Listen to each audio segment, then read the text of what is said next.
Hey guys, thanks for stopping by the channel. So in this video, I want to share with you a recent experience that I had. I traveled to Spokane, Washington to a train show that the River City Modelers, the local club, puts on. And I got a chance to tour their club layout as well. And what I want to do is I want to share with you some of the video and photos that I took while we got to visit that. And then I'll come back and I'll show you some of the treasures that I found at the train show.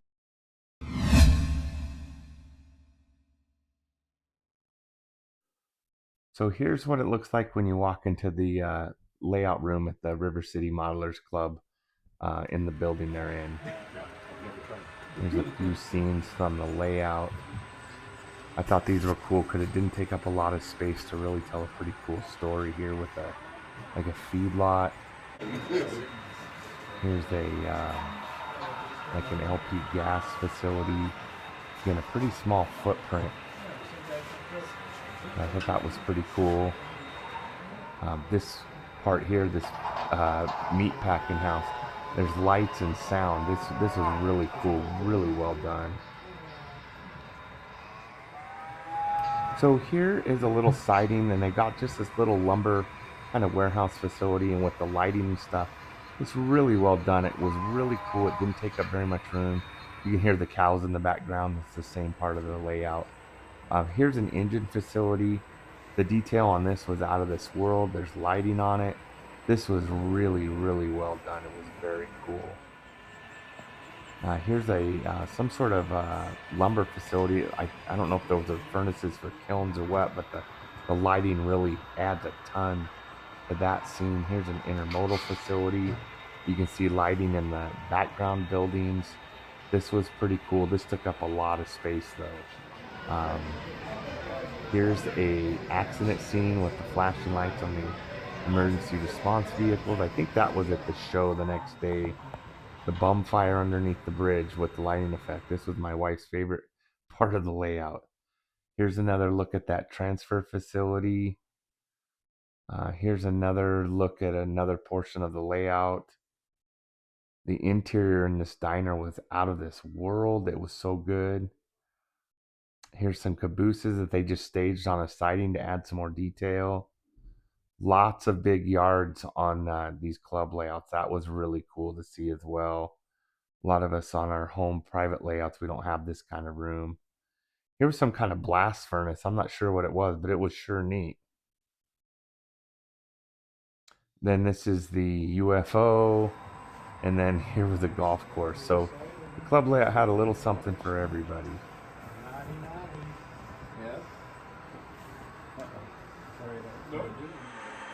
And then, of course, the trains were the star of the show. The club had several trains running during the open house, so I'll just shut up and let you just enjoy this.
So that was Saturday night at the club layout open house. And then here's some of the things I picked up Sunday at the train show. So here's a Burlington Northern boxcar that I picked up. I think I gave $5 for this one. It has metal wheels and knuckle couplers, so I think a pretty good deal on that. So here's an AccuRail covered hopper that I picked up because everybody needs a graffiti car on their layout. I did not have one, and this was I got a pretty smoking deal on this. This is pretty kind of fun, really. This is pretty cool. So that's something I picked up at the show. So here's a Burlington Northern center beam lumber car that I picked up. This is a front range kit, but it's been upgraded. It's got metal wheels, knuckle couplers. And here's a DCC locomotive in the Burlington Northern paint scheme. I was a little skeptical at the price, but at the show, the club had some test tracks, so I was able to test it out. And no sound, but I'll put it in a contest with one of my sound locomotives. And for $20 to get a DCC locomotive, you can't beat the price. So I'm pretty pleased with this one.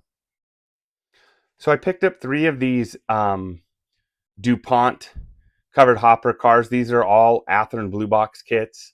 And what my plan is with these is I'll repaint these and rebadge them, re-decal them with BNSF to add to my fleet of covered hopper cars for my grain train that runs on the layout. These were a good find. Here's another Burlington Northern box car that I purchased. It's still new in the box. It's got knuckle couplers. I'll change the wheel sets out to metal wheels. Then I picked up 2 of these Great Northern.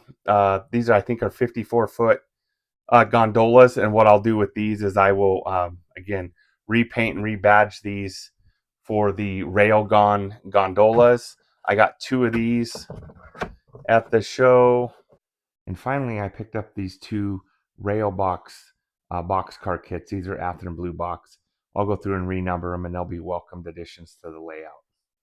Speaking of the layout, what I've been doing a lot of is tunnel portals. I've been 3D printing tunnel portals. I've been scratch building tunnel portals. Here's a couple of examples of the scratch built ones. And I've just got them in primer gray right now. So majority of my time lately has been spent on my grain train project.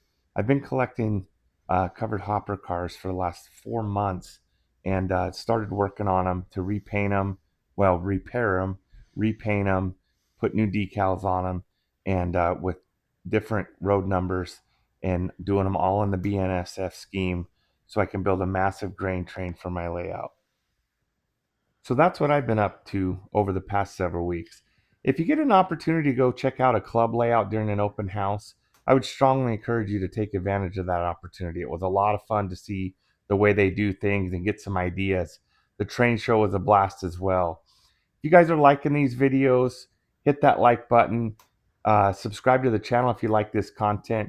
Thanks for watching, guys. Happy railroading.